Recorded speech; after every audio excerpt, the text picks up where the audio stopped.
In this episode, we unveil this season's Jablam NHL awards, talk about Gary Bettman's Stanley Cup press conference, and discuss the Stanley Cup Final between the Tampa Bay Lightning and the Montreal Canadiens. Hit the music.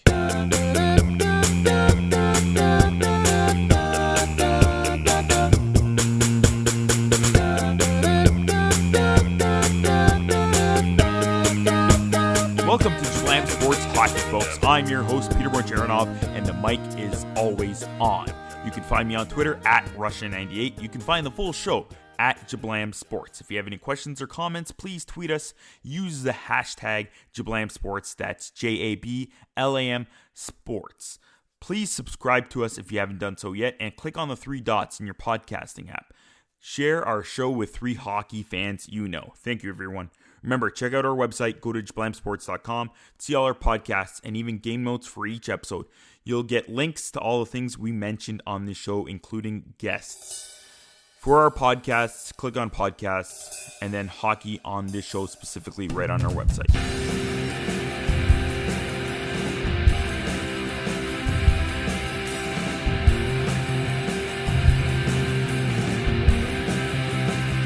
Time for some trending now. And boy, it's been a while since we've done some trending now. I think we've been really busy with the whole NHL playoffs.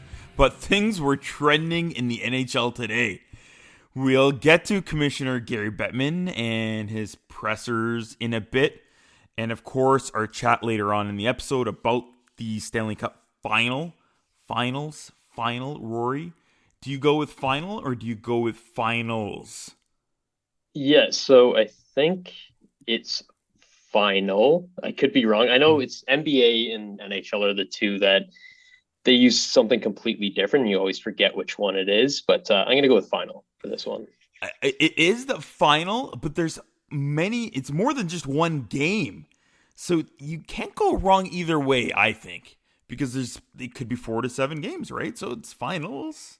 It's possible. And realistic, as long as you have that Stanley Cup in there, I think people know what you're talking about. So I think you're covered either way. So for trending now, we're going to mention, of course, the Jablam Season Awards in this one. In 2 weeks, we'll do the Jablam Playoff Awards. And you can look at all the awards. They're going to post it in this episode on our website, jablamsports.com. This is episode 29 of season 6. And of course, you already heard his voice joining me to discuss the awards and a bit of the presser today is my pal Rory Sumner. He's a sports journalist and a comrade, I would say, for the program in Centennial Sports Journalism, part of the sports graduate program. And you can find him on Twitter at Sumner Rory. That's SUMNER Rory, RORY. Welcome to the show, Rory. Glad to be here. Thanks for having me. So, how are you? First off, before we hit the awards, what are you doing right now? We had 2 days off, no hockey, and we also have a whole week of no school right now. So, what are you busy doing? Yeah, so I'm just kind of waiting for some more hockey. It's, a weekend off. We did have 5-month break with the pandemic and 4 months, but I don't know. This one's just feeling like a little bit of a long break. But no, I've been catching up on some other sports, which is nice. A little bit of NBA playoffs, but can't wait to get going again tonight. Games are going to be exciting right now. Montreal, Tampa. For myself, this is when I slowly transition into tennis, because tennis is my second favorite sport. I always wondered why I always never focused on the French Open, and I know why. It's because the playoffs are so big in my life that I don't focus that much on the French Open. I love the Australian and the rest of the tournaments, but I always somehow miss the French as that much. And hey, it's clay. It's Nadal. He dominates, but Djokovic was great this year, so I could see him win. There you go. NHL awards, Jablam awards. First off, I always pose this to everybody in the hockey pool. You can even see the hockey pool on our website. And the first award is Best Power Forward. And the nominations were Matthew Tkachuk, Braden Shen, Brady Tkachuk. And it's funny, somebody even threw in Joe Thornton. There must have been a Leaf fan, I guess. Somebody had to throw it in. But I liked it. Huh? Yeah, sorry? No, why not? You got to have a Leaf in there, right? But no, I really like these choices. The Tkachuk brothers, I don't think you can go wrong with either one. With that being said, I can't not go with Brady Tkachuk here. I mean, led the league in hits, top 5 among forwards in penalty minutes, and I think above all else, it's the places he goes to on the ice that makes him that power forward. I mean, what is he known for? He's known for going into the net, take shots from everywhere, but a lot of the work he does is from that net front. I know on moneypuck.com, he was actually top 5 for rebounds created on the season, and he's getting all those shots in tight, right? So yeah, it's one of those things you see every year. He's always at the top for hits, always up there for shots. It's tough to go wrong with him. He is dominating every year for, I think in hits, he's probably like number 1, and goals, he's way up there as well. You can't go wrong with Brady Tkachuk. It's funny because I think the people in the hockey pool, they're used to seeing Matthew for years now. They don't know about Brady as much. So a lot of people did pick Matthew in the hockey pool, but I can't see any of the Tkachuks ever off this list for the next 15 years, basically, because they're pretty young, especially Brady is just entering the league right now. And who can take Brady down? I can't see anyone right now. The other guys that we've had on the list for years, were the Milan Lucic's of the world, and he was always on there. But, these guys are getting older, and the Tkachuks are just hitting their stride right now. I agree. I can't see anyone taking them down. It's just something you can pencil in at the start of every year, and they're going to be there at the end of the year. Best offensive forward. The options are Connor McDavid, Austin Matthews, and Brad Marchand. He was up there in points if people didn't notice. They always don't notice him. He's just sneaky good in many ways. So tell us why people should pick Brad Marchand as maybe at least being a nominee in there. I mean, yeah, so you can't argue against McDavid here. I think it's impossible, really, offensive contribution. But Marchand, I mean, what I would say is if you watch him play, watch his edge work and watch his puck control.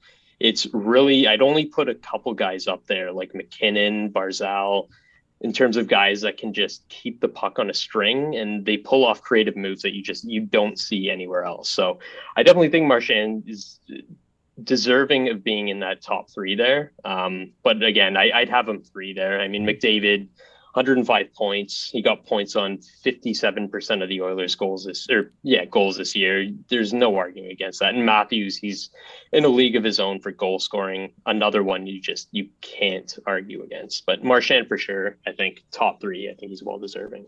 Yeah, all 3. McDavid easily the landslide winner for number 1, and Matthews, his goal scoring ability is fantastic. I don't know how you can be that high in goals, that short of a season, and playing with that injured wrist for most of the year. It's crazy. It defies logic. I mean, but that being said, he's the most consistent goal scorer. Like, people still talk about Ovechkin, but I mean, Matthews, he doesn't even get many hat tricks. It's just a bunch of 1-goal, 2-goal games, just money in the bank. So consistent. Best offensive defenseman, Chris Letang, Adam Fox, Victor Hedman, and another one that people are not talking about enough, and that's Adam Fox. Overall, I think he was nominated for the Norris, right, this year? Yep, that's correct. So, yeah, I mean, Adam Fox, he would be my pick for the Norris Trophy. Mm-hmm. I would not say he's the best offensive defenseman, but I would say he's the most well-rounded. Yeah. And the big thing with the Norris, I mean, he didn't make the playoffs, and it's very rare for anyone to be in the conversation without making the playoffs. It's only happened 8 times in history. That being said, I think he's gonna break the trend here. Hedman's been, obviously, he's always there every year, but in terms of overall impact, I definitely think Fox is there. But my vote for the best offensive defenseman actually wasn't among the 3. Cale Makar, when you watch him play, it's just something. There's no one else in the league like him. Like, the explosiveness that he gets with his strides, his ability to walk the line, just to be able to control the play. And I know he's surrounded by amazing talent there, but I think Cale Makar, point per game defenseman, there's no one else even remotely close to that. I think you have to give it to Makar. Makar was fantastic as well. And you know what? I'm old school, and we're probably going to harp on me here in a bit with the defensive awards. But I pretty much went with totals, and Makar missed about 10 games this year. So that's why he wasn't in the top 3. I have to go with Victor Hedman. You can see even in this playoffs, he's so well-rounded, but also great offensively. And he just... I agree. Fantastic. He is fantastic. I mean, Hedman's never a bad choice. I would never go against someone picking Victor Hedman. Best goalie, Marc-Andre Fleury, Andrei Vasilevsky, and UC Saros. And I was gladly able to put Saros in the top 3 there. And he showed early in this playoffs why he should be in the top 3. Yeah, so I think these 3 completely perfect. These are the 3 I would have gone with, and I think you can make very good arguments for any of them. So I don't have too strong of an opinion on this, but I'd probably give the edge to Fleury slightly, just because his work when Vegas was on the penalty kill was just incredible this year. I think Vasilevsky, wire to wire, had an amazing season. UC Saros, as you mentioned, I mean, analytics wise, he did have the best season. But I'd probably give the edge to Fleury just over Vasilevsky, and mainly because of his work on the PK. I love all 3 options. I give the edge to Vasilevsky, and you can see even all 3 goaltenders in the playoffs, they've been outstanding. That leads me to believe, how often do some of the awards or even management awards change after, like, say, the first round? Because we even saw the GM award. It's not in the Jablam awards, but Lou Lamoriello won easily, and I think it helped with how his team played in the playoffs. Yeah, so the GM award is actually a unique one because they vote on that after the second round of the playoffs. So if your team isn't alive, it's just, I mean, it's hard to make an argument against someone whose team isn't currently playing. With all the other awards, they do that right before the playoffs start. I think there was a little bit of a weird overlap. It was a couple games in, but nevertheless, that's before the playoffs. But GM, that's an odd award. I can't. Just the concept of voting for the best GM based on 1 year for a body of work is just, it's a weird concept, right? So that's a tough one. It's in the off season, you see so many changes, and it rarely impacts the roster that year. Whereas if the GM has done his due diligence over 3 or 4 years and the team changes, even a previous GM has made his fingerprints on that team, and you don't notice it. Even when we go back with the Blackhawks and stuff with Bowman and everything, it just the impact is still on that team, and you don't see it sometimes, and sometimes you do. And again, we'll get into that a bit with, like, improved players as well, right? Like, those players, it's not likely they're just going to randomly have or be brought onto this team that season. It's about drafting, it's about developing, and those things take time. So I don't really, not a big fan of that GM award. Yeah. Best defensive defenseman. My options were Devin Tays, Alec Martinez, and Darnell Nurse. And so this is when I get into it. When I'm going into stats, I look at block shots, takeaways, plus minus, time on ice, time on the ice during penalty killing, and how good the team's penalty killing percentage is. So I'm not very heavy in analytics, and I don't have a lot of insight into it. I've been doing this for about 18 years, and that's where I get a lot of my stuff. So I'm not looking at possession stats as much as I should be, and maybe I should adapt, and maybe I'll have a person on the show in the next while talking a little bit more about analytics, at least teaching me more so I know it a bit better. So that's where I get my numbers from. And that's, I mean, there's no issues with that. I mean, with the possession stats, the common thought is if you're blocking a lot of shots, you're probably going to be playing in your ends more often than not. And what does that mean? So actually, one of the guys you had on there, Devin Taves, he led the league in expected goals for percentage, which basically tries to take into account all the shots that are on ice, and the quality of those shots. So I think of the three, he's a very good option. I think he's an amazing complement to Makar's more offensive, more dynamic game. The guy I would throw in there, though, and I think he's been probably the last 2 or 3 years now, is Jacob Slavin in Carolina. So the big thing with him is, I mean, he was just recognized for the Lady Byng. He took one penalty all year, it was a delay of game.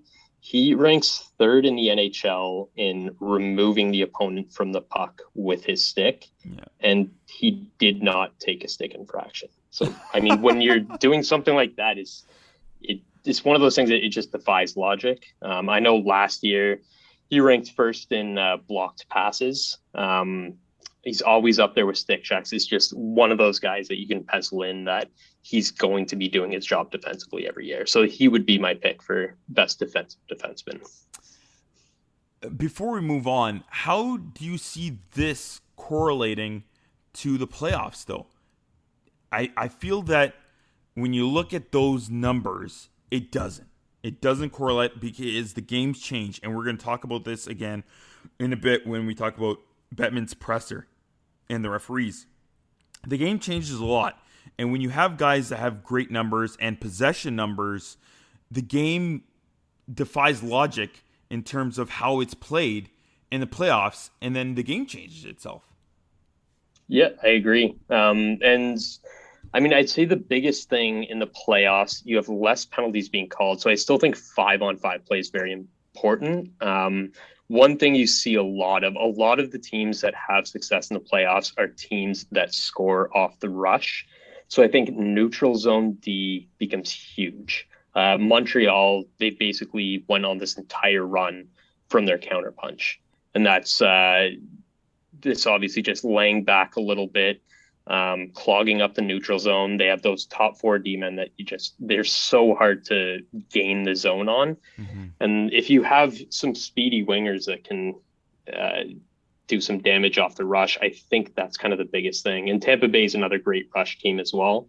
So I think that's kind of the biggest factor. So it's not so much possession as it is the ability to generate chances off the rush that I'd say is the biggest thing that has success in the playoffs. And I also think when you look at the numbers going back to the bubble and the previous year, Dallas Stars were second or third in the league in that same factor that the Montreal Canadiens were. So that, again, helps them. So I'm going to be looking at that when I do the whole hockey playoffs next year.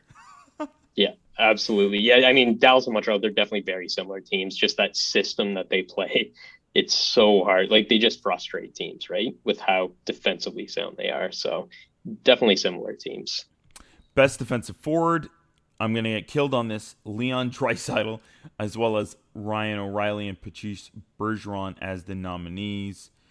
And why did I really screw up by missing Barkov on there? I don't think I wouldn't say you screwed up there. I think my top 3, Bergeron and Deneau, I think are a little bit in the league of their own right now. And it's not just analytics. I mean, it's a lot of the eye test as well. If you watch them play, just the cerebral nature that they play the game. I don't really see that too much from others. Ryan O'Reilly, I would always put up there. Analytics-wise, he did not have the strongest season, but it's another one that you watch play. And, I mean, he's just all over the ice, right? Like, the effort level and the commitment to defense is nearly second to none. Barkov, I do think he's very good. I look at his main strength more in transition with the puck on his stick than I do defensive, even though he's I'd say probably top 5, top 10 in that as well.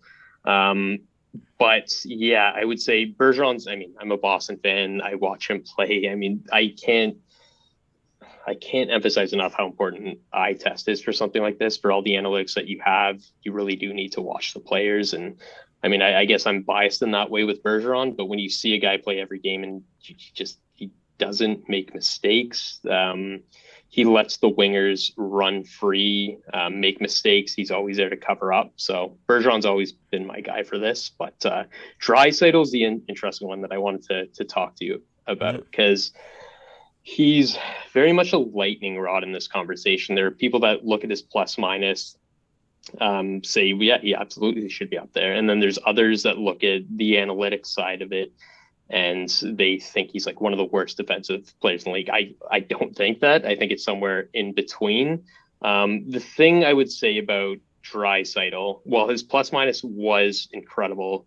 His goaltender also had a 930 save percentage when he was on the ice. So how much are you looking at luck playing a role in that? Like Sean Couturier, for example, he had Carter Hart, who obviously completely fell off. He was the Selke winner last year. His goalie had an 859 save percentage when he was on the ice. Wow. Is that just him leaking opportunities, or is the goalie kind of at fault more? And I would say it's more to the latter.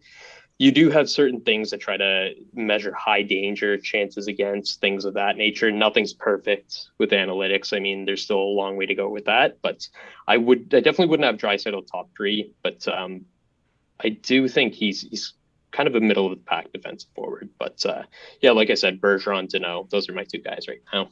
Yeah, when I was growing up, old school wise, my dad would always say the best defense is a good offense. So as if you possess the puck and you're usually in the offensive zone with the puck, you're going to have overall good numbers. And maybe that's what happens. And then in transition, if they do screw up, that's going to count for a better scoring opposition chance on the other side more often than not. But I guess exactly when goaltending is that good, his numbers do look even better, right? And yeah, and I mean, that's where Barkov shines as well, right? Because so much of his values in two-way play. Like, I think he should be one of the Hart candidates this year. Like, that's how good of a season he had. It's just, when I look at defense, I'm looking at your play away from the puck when the other team has it, or how safe you're being offensively. Like, are you cheating the offense? Are you getting yourself out of position a little bit? Yeah, I kind of favor the conservative approach for that. All right, next up, this is going to be an easy one. Rookie of the Year.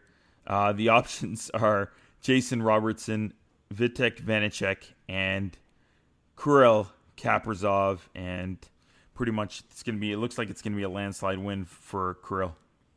Yeah, I mean, I don't think there's too much to say about this, other than Robertson should get a lot of credit for what he did, because he just caught fire towards the end of the year, but I don't see any argument against Kaprizov. And that's another one where it's more than the stats. Like, if you watch him play, you can just see a completely dynamic player that not too many players in the league that can play like him. So yeah, no question there. Yeah, I would think if there was a Hart Trophy for team specifically, that's got to be going to, in Minnesota. It's got to be going to Kaprizov. I just hope maybe they can keep him there, as the rumors in the KHL are swirling. That one came out of left field. I don't know what they're going to do there. I think it's maybe a more money move, and they're just trying to pull more money from Minnesota, but he'll probably resign. Yeah. Most improved forward, Andre Palat, Nikolai Ehlers, Tyler Toffoli. How could you not pick Toffoli after Jim Benning is probably kicking himself in the rear, not keeping Toffoli, but he looked outstanding this year. Yeah, I mean, I think he's tough to argue against. Ehlers stood out to me on that one, though. Like, just his play with the puck, he was top 5 this year in zone entries, which I think, like, that's a huge part of the game. It's not just about dump and chase anymore. If you can gain the zone with possession, it's huge. So he was right up there with that, just so dynamic with the puck on his stick. But Toffoli, I mean, the goal totals are hard to argue against. I think someone I'd throw in there is Carter Verhaeghe, though, on Florida. We were just talking about Barkov. I think a big reason was Carter Verhaeghe. So he was just buried in Tampa's lineup in 2019-20. He's just one of those other random forwards that they find that are just turn out to be incredible players. You could see some underlying numbers on him last year that might think if he got a bigger role. So, like, I know he was number 1 in loose puck recovery. So he's a dog on the puck. He's always hunting it down. And he was second in the league behind Connor McDavid in terms of rush chances this year. So it kind of speaks to how good Barkov is in transition as well. But yeah, he's just complete diamond in the rough. So I'd throw his name in the mix as well. Yeah, when he was on the Maple Leafs, I was hoping that they would find a spot for him on that top 12, but they didn't. They just let him go pretty much for free. Yeah. Tampa Bay got him. He played fairly good. I was surprised they didn't Mm-hmm. keep him, but I guess with the whole salary cap structure, they had to let him go. And, hey, Florida got that bargain, so good for them.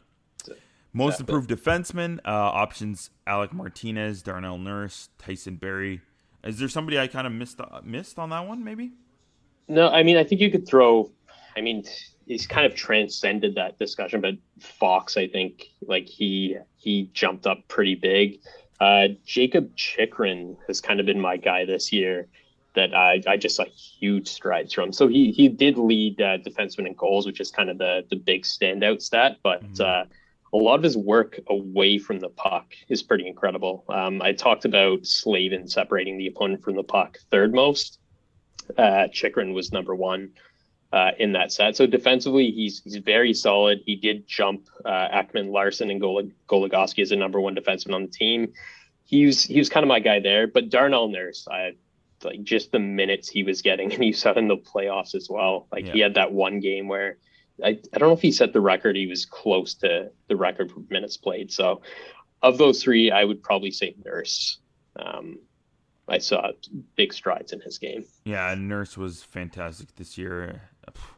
Dominant in that series. Just, they couldn't do too much with the Oilers in their depth. In most improved goalie, I had Mike Smith, Philip Grubauer, Jack Campbell.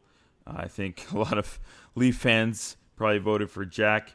But Grubauer is really good too, and he is still fairly underrated in my opinion. Yeah, I agree with that. I mean, he did just get a Vezina nomination, so I think he's getting his due here. Of those three, I actually would go with Campbell, though. Yeah.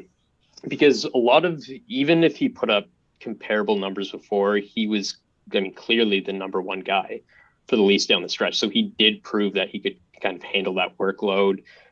Just a masterful season. I mean, I don't think there's really any knocks that you could take in his game. So he would be my choice of those guys. And then Saros as well, that we talked about earlier. I think you could make an argument for him as well.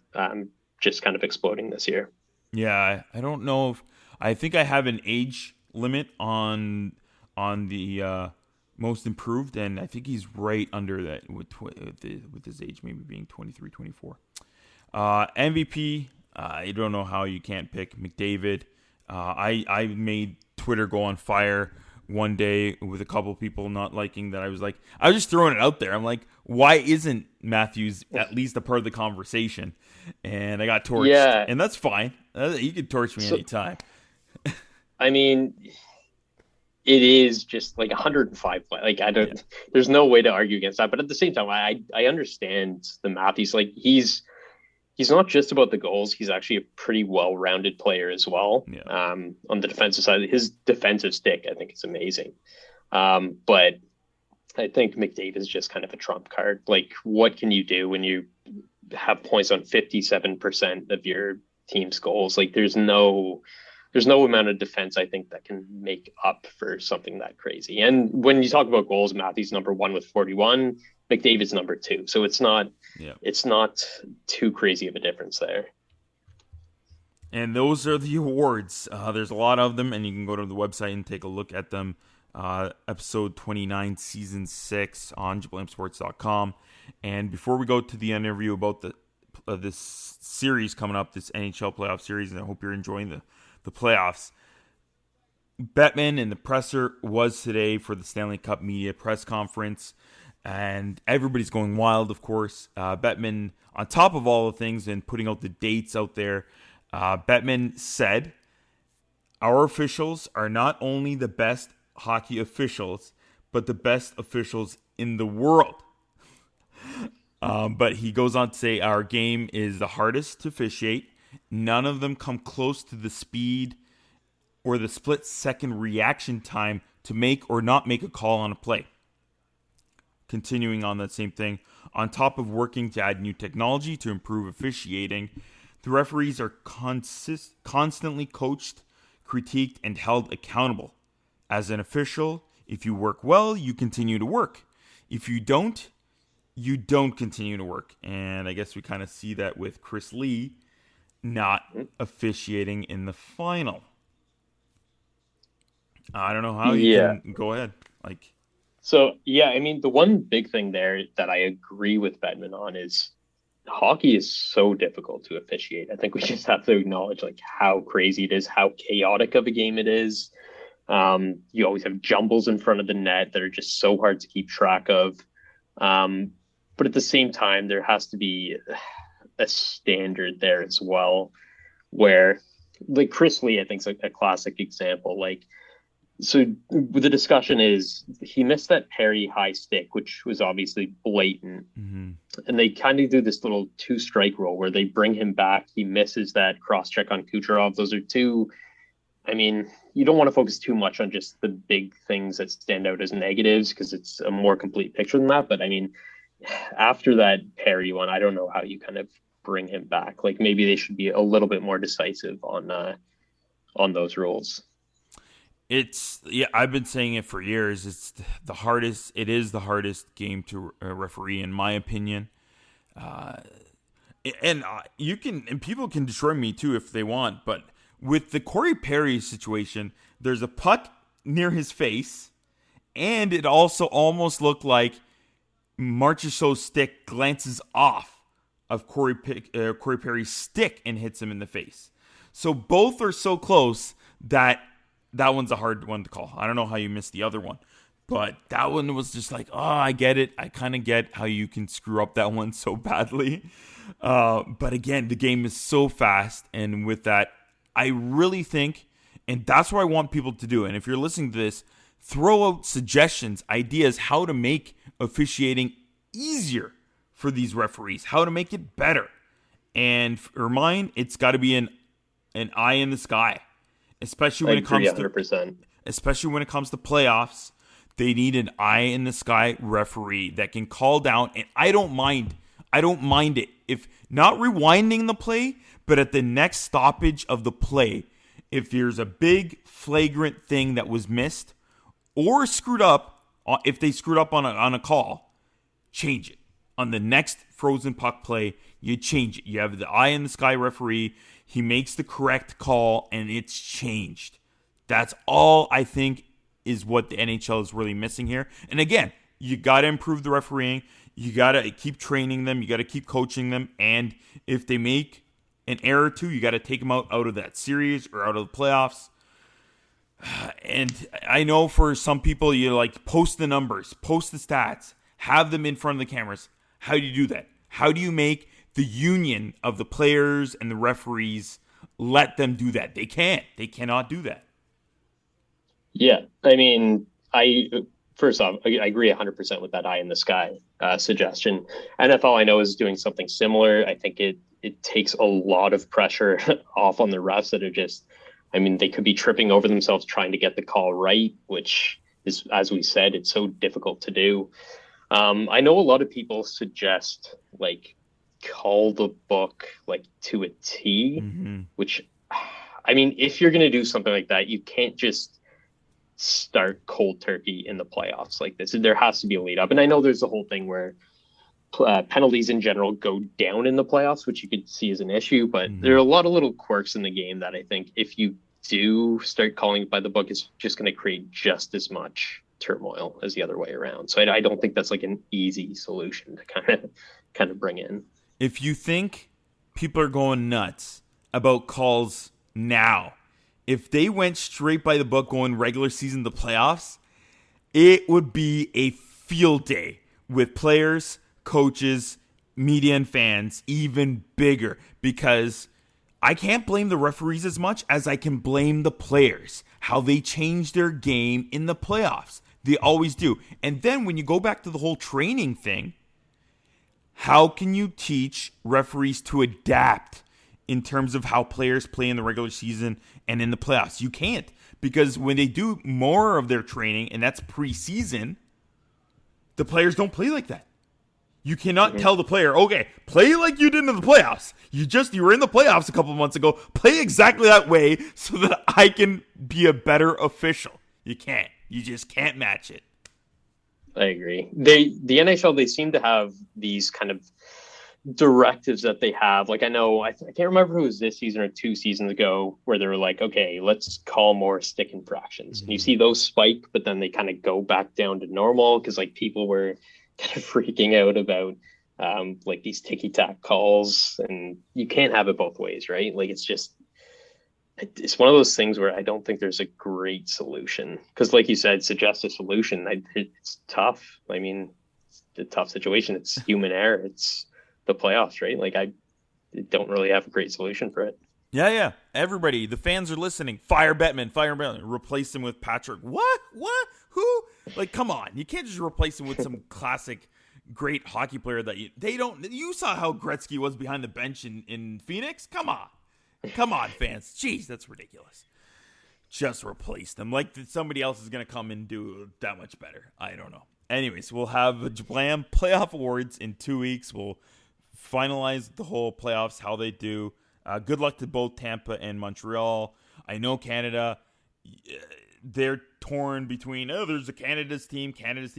There's no such thing as Canada's team. There's no way. Not a thing. There's no way a Habs fan would be cheering for a Leafs fan. There's no way a Calgary fan would be cheering for Edmonton.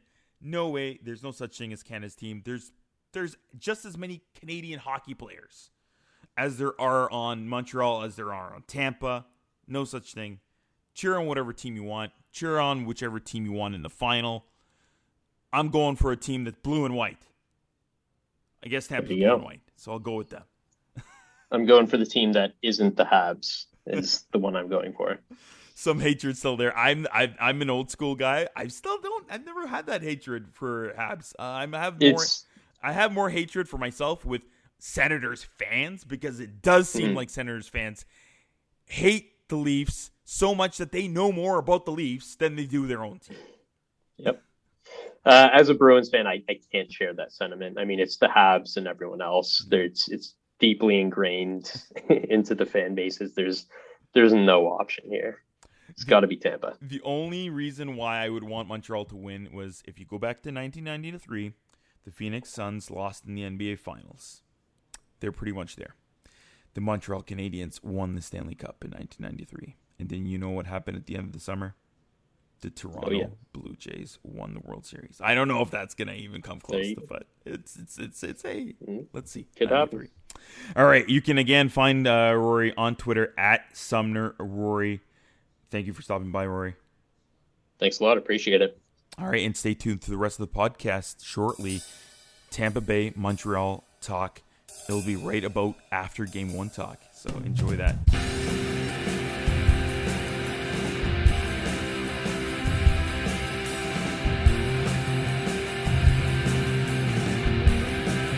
Stanley Cup Finals. Here we go. Joining to discuss are Karine Hains. She covers the Montreal Canadiens for Hockey Buzz. You can find her on Twitter at Karine GHG. That would be Go Habs Go, right? Yes, it is. And thank you. You're very good. I am that good. I know what that means. I know what Trudeau is tweeting about. I'm pretty sure he put that in there. We will mention that shortly. Also back on the show is Matthew Esteves. He writes for Raw Charge, a part of SB Nation. You can find him on Twitter at Matthew S. Esteves. Welcome back to the show, Matthew. Thanks for having me. So yeah, let's talk about that tweet. So I guess Trudeau decided to throw it out there, a little bet with Biden. Yeah, but I don't think he said what he actually wants to bet. He just says, should we wage something? Yeah, what? Yeah, she's right, because all Biden said was, you're on, pal. That was it.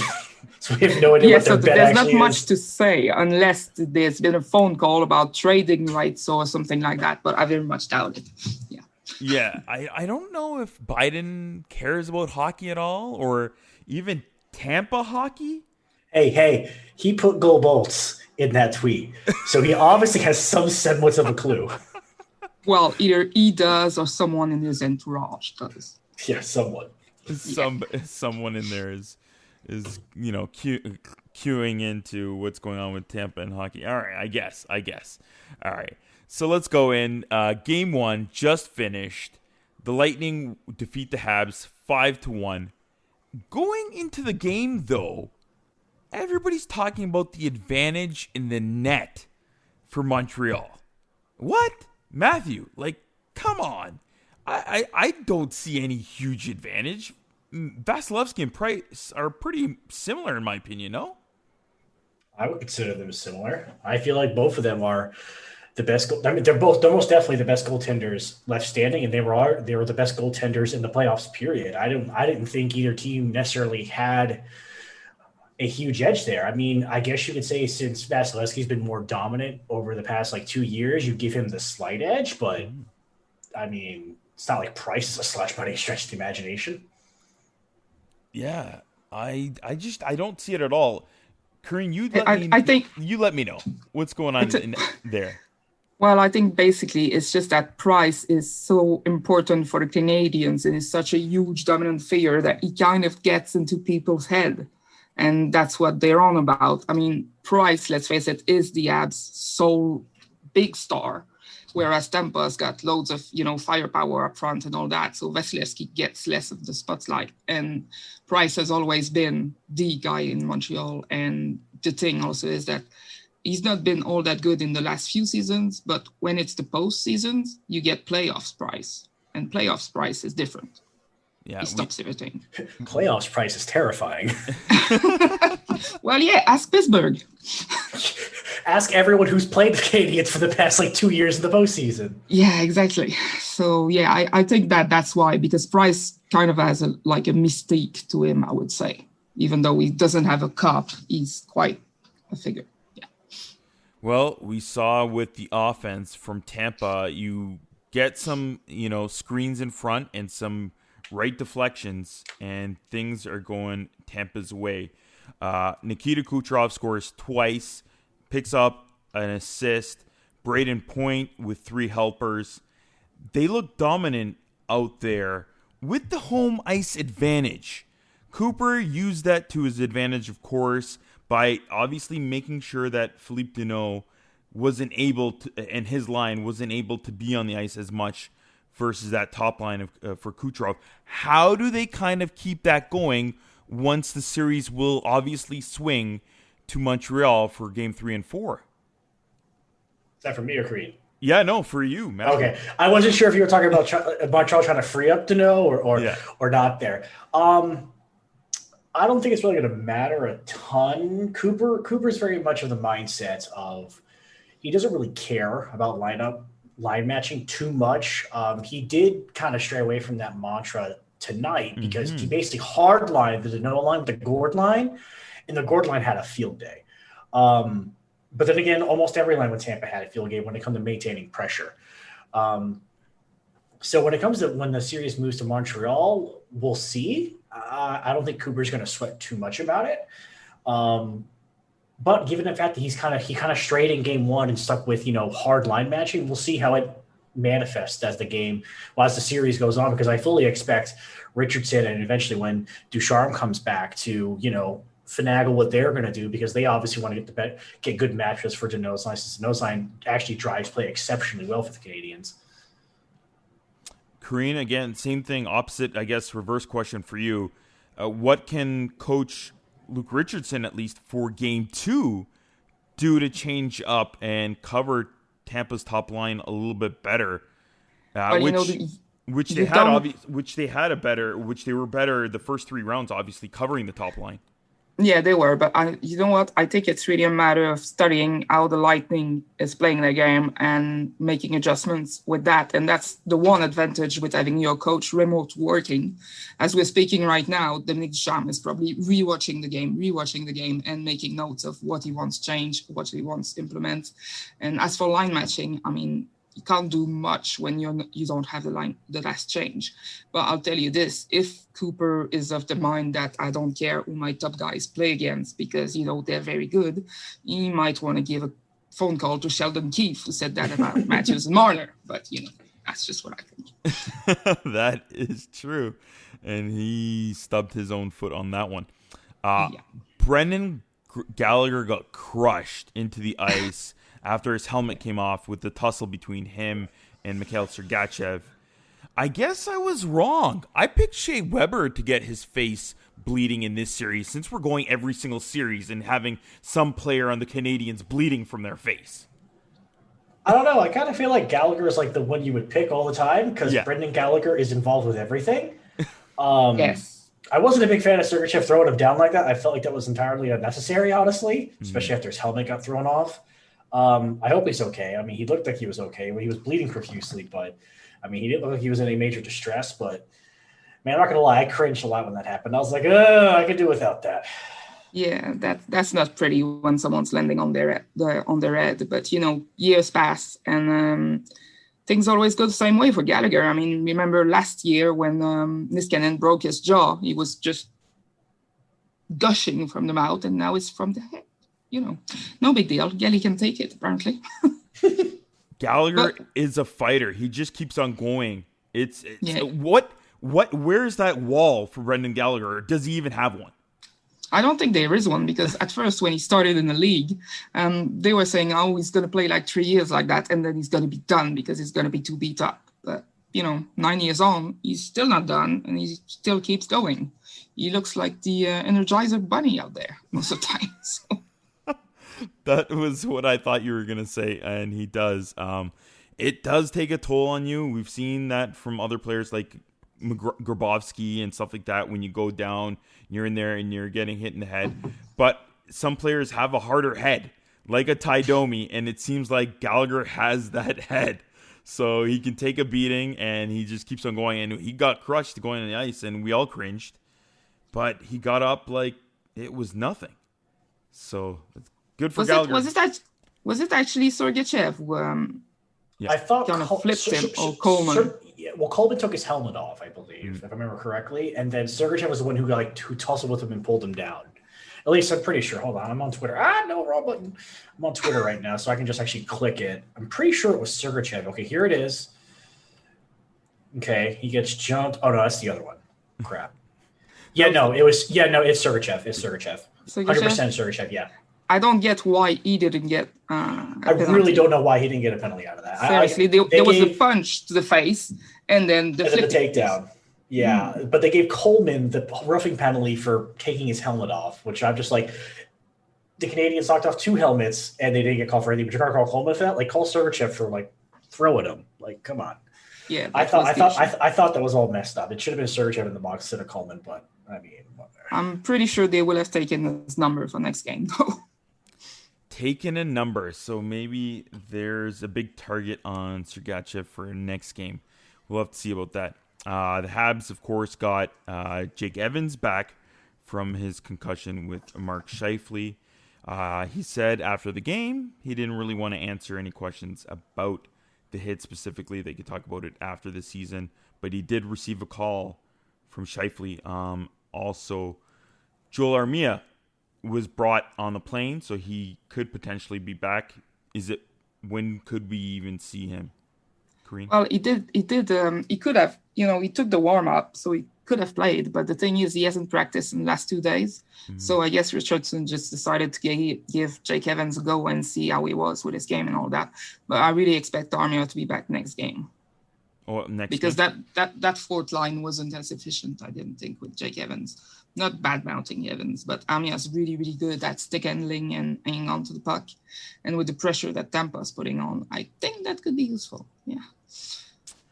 And Tampa finally wins the first game of a series in these playoffs. Does that put... I think it was the first one. No. They won their first game 1 in the Stanley Cup Final. Previous to this series, out of their 3 Stanley Cup Finals, they had always lost game 1. They lost game 1 in 04 to Calgary. They lost game 1 to Chicago in 15, and we lost game 1 last year to Dallas. This is the first time they've ever won a game 1 in the Stanley Cup Final. Thank you for correcting me. So if it is their first time, and we've seen in the last few times it's always gone the distance, does that make a bit of an inkling that this series could be slightly easier for them? I don't know. I mean, I know people are going to make a lot of the fact that like Tampa Bay blew out Montreal in this game. Mm-hmm. And I guess if you're just looking at box score, then yes, Tampa Bay blew them out. But when it really comes down to it, the first 3 goals that Tampa scored were all tips in one way or the other. And then Kucherov's goal was a laser. And then there was Stamkos' power play goal, which barely squeezed by Price. So it's like they got 4 out of the 6 goals in this game were fortunate bounces. So I wouldn't take that as indicative of Tampa like absolutely blowing Montreal out. Did they control the game? Absolutely. But that isn't to say Montreal was ran roughshod. I don't think the series is going to be a short one. I think it's going to go at least 6 games. And I fully expect Montreal to come back in game 2 with a much more disciplined game plan and not turning the puck over all the damn time, and also winning some puck battles on their own end. I felt like Montreal could not handle Tampa Bay's forecheck tonight. It was really peculiar for a defensive group that, at least when I watched throughout the playoffs, they were actually pretty good at weathering getting forechecked. Yeah, but Tampa is faster than the other teams they faced. I mean, guys like Weber, I love Shea Weber, but he's not as fast as he used to be. And tonight it kind of showed that he wasn't given enough time to do what he wanted with the puck, and that's a big problem. They need to adjust on that. You could say Tampa got a bit of the bounces with some of them, but Montreal's single goal was also a great bounce, which I was looking at. Okay, they got the high tip, the weird deflection, and then McDonough was like, could he have not moved his leg? I was like, buddy, you're just like looking at your leg as it's going off your leg and it goes into the empty net. And I was like, all right, he could have easily moved his leg properly. I don't know. Well, that was a small consolation for Montreal because we drafted him before giving him to the Rangers for Gomez. So, at least he scored for us once. Yay. That's a great put right there. Well, gotta see silver lining, right? And are you afraid of the Duran Sergachev biting you back from that trade in this series?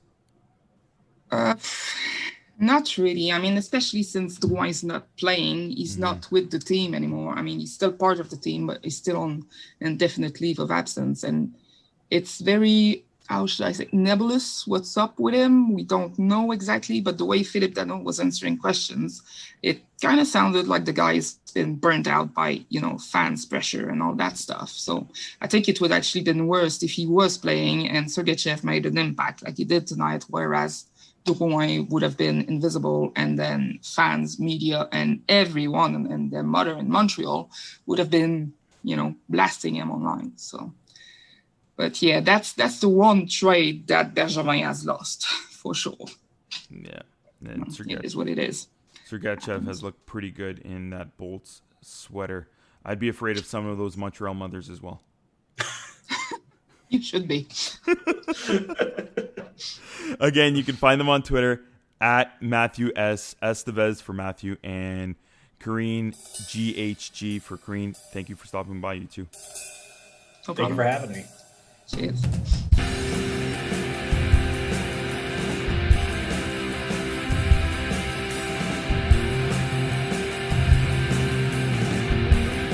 I want to thank our guest today, my sports journalism classmate Rory Sumner, for his insight and who else would have been great nominations to NHL awards this year. As well, Karine Hains and Matthew Esteves talking about the final. This series really looks like a chess match. Let's see if Coach Luke Richardson and Dom Ducharme can top Jon Coopers' strong pieces and moves. And to every one of our listeners, I'm giving you a virtual hug. Stay healthy, listen, be yourself, and stay strong.